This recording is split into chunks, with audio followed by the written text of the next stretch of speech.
Bonjour à tous et bienvenue dans cette vidéo qui va vous expliquer comment les événements liés au Covid-19 peuvent affecter l'obligation de paiement des salaires.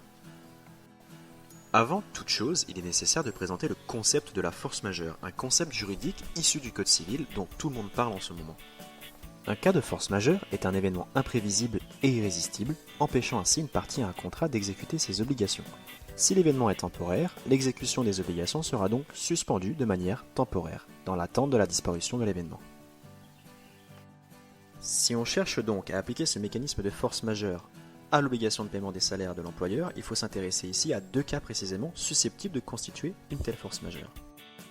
Tout d'abord, intéressons-nous au confinement national. À l'instar de la fourniture d'un travail, ces mesures ne rendent pas l'exécution du paiement des salaires impossible en soi.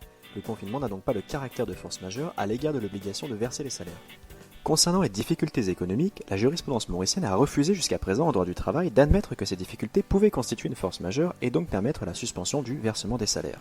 Toutefois, ce point est discutable et pourrait être remis en cause en raison de la nature de l'épidémie causant ces difficultés. À côté de la force majeure, l'employeur pourrait tenter d'invoquer un autre concept juridique pour ne pas verser les salaires.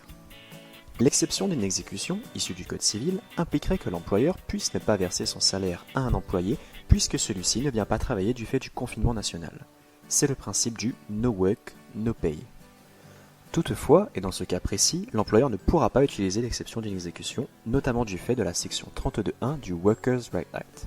Cette section dispose que lorsque l'employeur sera dans l'impossibilité de donner du travail à son employé, ce qui est le cas avec les mesures de confinement national, alors le salaire devra tout de même être intégralement versé par l'employeur.